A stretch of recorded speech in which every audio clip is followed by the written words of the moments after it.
जय हिंद दोस्तों, एक बार पुनः स्वागत है हमारे यूट्यूब चैनल स्टडी विद सत्येन में। तो दोस्तों, कल कुछ हम प्रत्याहार बना चुके थे, कुछ आज बनाएंगे और इन 2 लेक्चर के साथ हम अपना ये माहेश सूत्र पूरा ख़त्म कर लेंगे। प्रत्याहार बनाना सीख लेंगे 2 लेक्चरों में, और एक में हमने माहेश सूत्र याद किया था। मतलब 3 में हमारा पूरा माहेश सूत्र से जितने भी क्वेश्चन आ सकते हैं या जो पूरी जितनी भी जानकारी इनके विषय में हो सकती है वो हम तीनों में ख़त्म कर देंगे। तो दोस्तों, कल यहाँ छोटी सी एक गलती हो गई थी। यहाँ पे हमारा यह लिख गया था धोखे से और यहाँ पे यहाँ आना था। ये आप सही कर लीजिएगा ध्यान से। यहाँ पे यहाँ आना चाहिए था। ये इसके गलत होने से हो सकता है हम क्वेश्चन गलत लग देते। यदि सपोज करो आपसे मैं प्रत्याहार पूछा जाता, मैं प्रत्याहार सपोज करो मैं, तो आप हो सकते थे यहाँ से गलत कर देते, ये लिखते ये और यहाँ खत्म कर। लेकिन मैं प्रत्याहार यहाँ पे नहीं था, ये यहाँ है, ये भी लिखा जाएगा, ये दाबी खा फा छा ठा चा टा चा टा ता का पा, ये आते हैं मैं प्रत्याहार के अंदर। तो कल हमने कुछ पढ़ लेते, आज कुछ स्टार्ट करेंगे कुछ प्रत्याहार। तो सपोज करो अब हम एक प्रत्याहार ले लें। एक प्रत्याहार में कौन कौन से वर्ड आते हैं। तो कुछ यहाँ सोच रहे होंगे कल तो आपने आ से पढ़ाए थे, आ से ही बनते हैं। लेकिन आ से नहीं, ज़रूरी नहीं है कि केवल पहले वर्ड से ही बने, बीच में से भी बन जाते हैं। लेकिन शर्त ये होती है अंतिम वर्ड इथ होना चाहिए। जैसे ई है, अंतिम वर्ड इथ है का, लास्ट वर्ड का यही यूज़ है। हम इन्हें प्रत्याहार बनाने के लिए करते हैं, हम इनमें यूज़ इन। और प्रत्येक प्रत्याहार का कोई ना कोई एक मीनिंग होता है। इसका मैं आपको बताऊंगा कि कैसे क्या मीनिंग होता है, इसलिए बनाते हैं, इसलिए संक्षेप पे कहते हैं। यदि आपसे कोई कहे हिंदी की वर्णमाला सुनाओ तो क्या सुनाएंगे, आ ई उ। लेकिन अगर संस्कृत को पूछे आप अल कह दीजिए, सीधी अल हो गई आपकी वर्णमाला, क्योंकि आपको पता है तभी तो आपने अल बोल दिया। अल के अंदर पूरी संस्कृत वर्णमाला है। कितनी सरल है ना। अब एक प्रत्याहार के देखो वर्ड, देखो यह ई, इसे पकड़ा और ई लिख दिया, और ये क्या आ गए ऊ। अड़ा हम नहीं लिखेंगे क्योंकि ये इथ वर्ड है, और ये क्या है री, और ये री, खत्म, कहानी आएगा। और बढ़ा लेते हैं। एक प्रत्याहार हो गया हमारा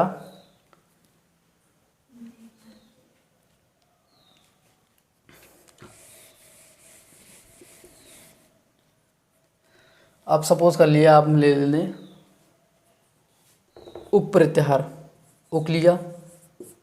अब देखिए उक में कौन कौन से वर्ड आएंगे, उ, क्योंकि जिससे बनता है, जो होता है पहला वर्ड वो तो लिखते ही हैं, उसको हन को छोड़ देंगे, बाकी सब ले लेंगे। आपका आ जाएगा री, फिर ये लरी, ये हमारा उक प्रत्याहार हो गया। अब सपोज करिए एंग प्रत्याहार, एंग प्रत्याहार, ये है एंग। तो इसमें कितने वर्ड है, केवल 2 ही वर्ड हैं। एक हमारा ए और ओ।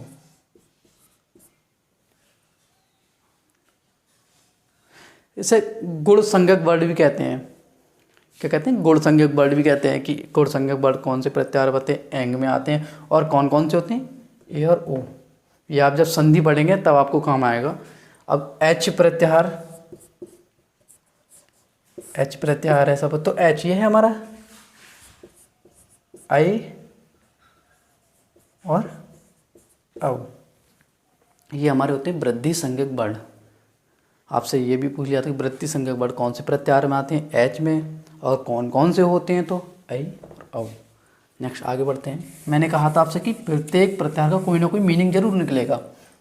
देखिए आप सपोज करिए यड़ प्रत्याहार, देखिए या व रा, अल्लाह, यड़ है येड़ा, तो यहाँ से लिखेंगे या, वा को लिखेंगे, रा को लिखेंगे, टा नहीं लिखेंगे क्योंकि टा है इस वर्ड हमारा, और ये ला।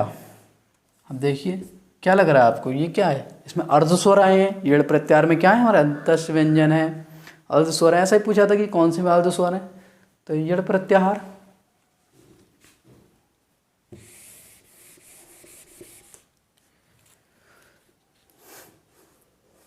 आप सब एक बना लीजिए, हस प्रत्याहार बना लेते हैं। हस, हस। ये हस कहाँ है? ये हा है, और हमारा सा कहाँ है? ये है। तो इसके अंदर सारे वर्ड आ जाएंगे। या भी आएगा, वा, रा, ला, या, मा, गा, ड़ा, ना, झा, भा, घा, ढा, धा, जा, बा, गा, डा, दा। इतना ही आएगा, ये नहीं आएगा। ठीक है। अब खर प्रत्याहार बना लीजिए। खर, खर प्रत्याहार। खर, खर में देखिए खा हमारा कहाँ है? ये है, और कहीं तो नहीं है ना, ये है, और रा हमारा ये है। तो इसके अंदर सारे वर्ड लिखेंगे। खा लिखेंगे फा, छा, ठा, था, चा, टा, ता, का, पा, सा। बस यहीं रुक जाएंगे। ठीक है। अब सल प्रत्याहार बना लेते हैं। एक सल, मैंने आपको बता दिया था पिछले वीडियो लेक्चर में कि हमारे 42 प्रत्याहार बनते हैं, जिसमें से मैं कुछ बनाना बता रहा हूँ। सल, ये देखिए सल में क्या है? ये सा है और ये ला है। देखिए सा, शा, सा, हा। देखने से क्या लग रहा है? ऊष्म वर्ण नहीं है, ऊष्म व्यंजन। तो ये भी पूछ सकता कि ऐसा कौन सा प्रत्याहार है जिसमें सभी ऊष्म आते हैं? इस सल प्रत्याहार में सारे के सभी ऊष्म वर्ण आते हैं। अब देखिए, अब एक झस बना लेते हैं। झस कहाँ पर है? जहाँ ये है, और षटकोट वाला सा हमारा ये है, तो ये सारे आएंगे इतने। देखिए झा, भा, घा, ढा, धा। क्या है ये? प्रत्येक वर्ग का चतुर्थ अक्षर है ये। चा, छा, जा, झा, का, खा, गा, घा, ये सभी चतुर्थ अक्षर है।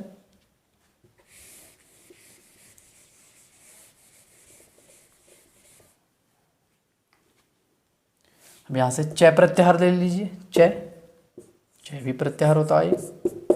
च में क्या कितना आएगा? चा, टा, ता, वा नहीं आएगा, इत वर्ड है। का, पा। ये क्या है? प्रत्येक वर्ग का प्रथमा अक्षर है। देखिए का पहला है, चा पहला है, टा, ता, पा क्या है?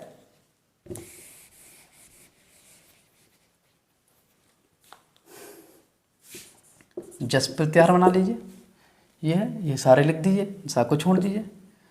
क्या आएगा इसमें? प्रत्येक का तृतीय अक्षर है, प्रत्येक वर्ग का तृतीय अक्षर है। तो आशा करता हूँ दोस्तों आपको सारे के सारे प्रत्याहार लगभग समझ चुके होंगे कि कैसे बनते हैं। मतलब कहने का मेरा ये है, ज़रूरी नहीं है पहला वर्ड हो, बीच का भी हो, लेकिन हमें ध्यान बस इतना रखना है। जैसे अल प्रत्याहार हमने सपोज करा, अल पूछा है, आ से लेके ला तक के बीच का लिखेंगे, लेकिन ये लास्ट वाले ला को नहीं लिखेंगे। और साथ ही साथ यहाँ ऐसे समझ लीजिए, आ से स्टार्ट करेंगे, आ काउंटिंग रखेंगे, आगे लिखा जाएगा, लेकिन जितने भी हलंत वाले वर्ड आएंगे हलंतों का जिनमें, वो इसमें नहीं लिखे जाएंगे, बकाया हम सारे के सारे लिख देंगे। तो दोस्तों मैं आशा करता हूँ आपसे कि आप समझ चुके होंगे, और हमारा ये टॉपिक यहाँ पे ख़त्म होता है। अगली नेक्स्ट वीडियो मिलेंगे हम नेक्स्ट टॉपिक के साथ। तो यदि आपको हमारा लेक्चर पसंद आया हो तो प्लीज़ लाइक ज़रूर करिएगा। वीडियो अंत तक देखने धन्यवाद। आप सभी का दिन शुभ।